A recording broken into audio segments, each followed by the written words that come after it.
messed up as they are. Probably more. But yeah, they ought to know that. I'm going to tell you honestly, when I saw Bill Hamilton's segment interview with you, and you're talking about your relationship with J-Rod and how you communicated with him telepathically, that struck me as incredibly real. And from that point on, I was very interested in what you had to say, because I said, this man really experienced this. This is not bullshit. This is the real thing. Yeah.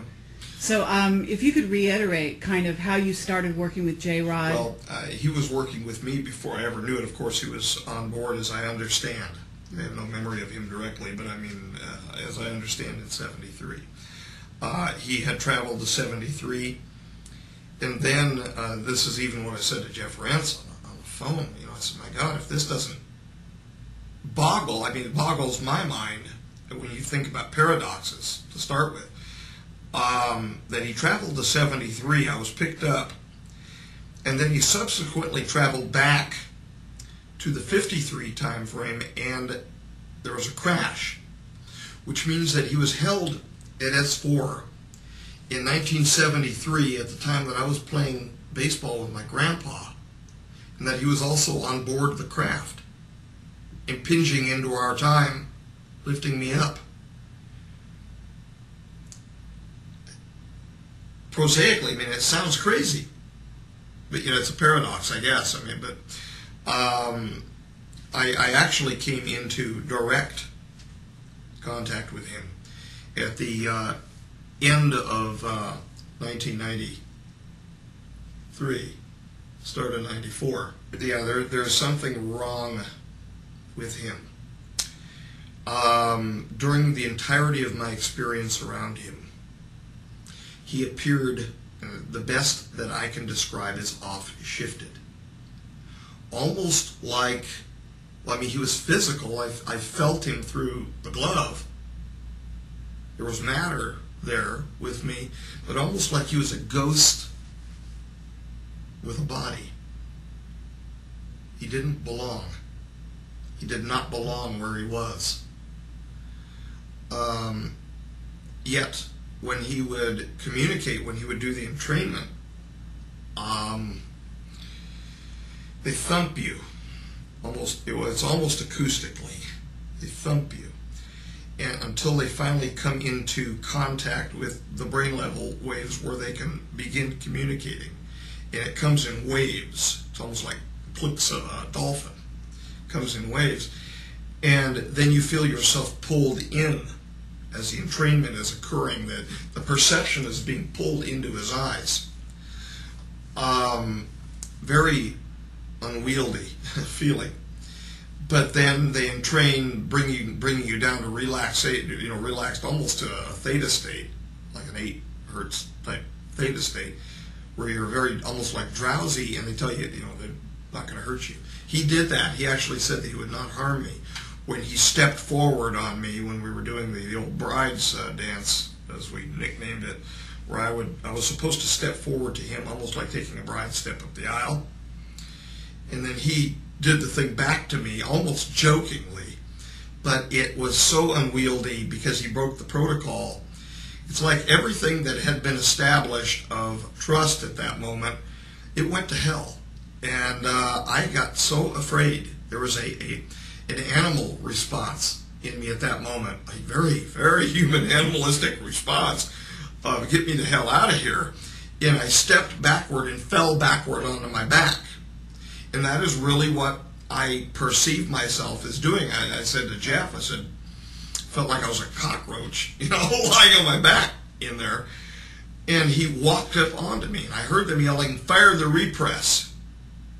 They were going to intumesce him. They were going to hurt him so that he wouldn't hurt me. And I was trying to yell no, and I'm not even sure to this day if I really yelled no or if it was just in my mind. The stress was that bad at the moment.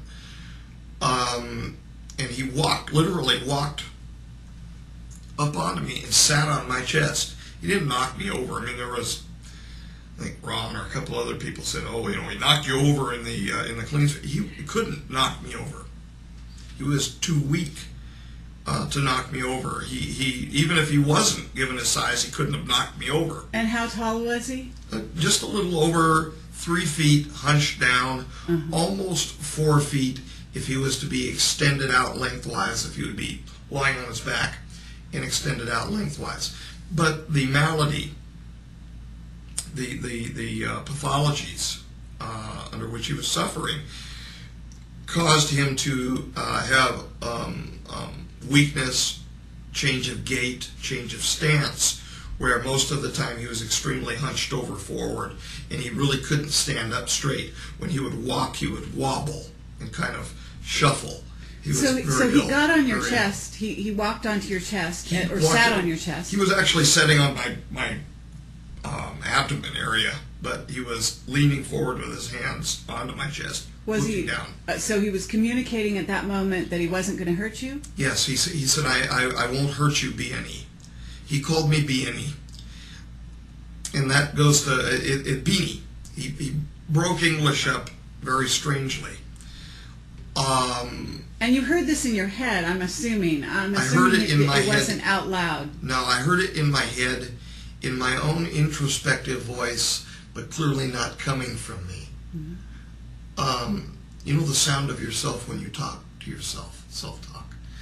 It's the same sound, except it's the wrong linguistics. It's the wrong wording. You could tell it's not you. And initially when that happens too, there is from my perspective, initially when it was happening, there was a very panicky feeling. But of course that initially happened when I was part of the B unit team when Stephen was still going in to the clean sphere. He looked at me through the clean sphere and spoke to me and said, "I remember," and hello. Meaning to me. The person who it was, you call, what is his name again?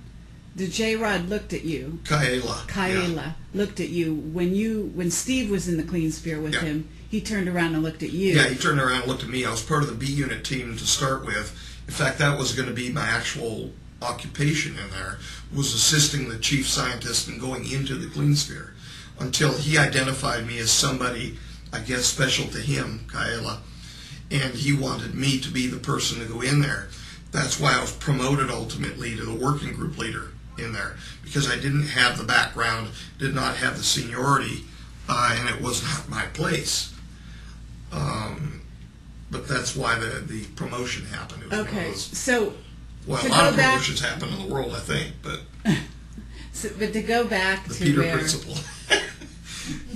So he went onto your chest. He told you he wasn't going to hurt you. Did they actually zap him then, or did they? I don't believe so, because I would have felt he began to entrain me immediately and strongly, and he relaxed me. The enkephalins, the endorphins were going big time.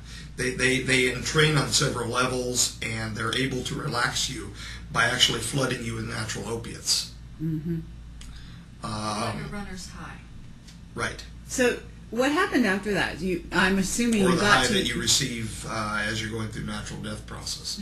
Yeah, when you naturally kick out the, Yeah. But okay. But what happened after that? After that, I began to sink away from what was going on in the clean sphere, and with the panic that was going on over the radios, because I heard them. We had two separate units, an A unit and a B unit on the radio. They were like separate radio frequencies. And I could push the button and talk independently.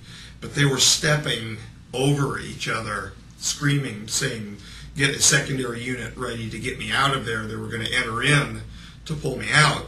And you can't just step in there that quickly. I mean, they've got to suit somebody up, bring them in. And you knew before you were going in there that the J-Rod, we were trained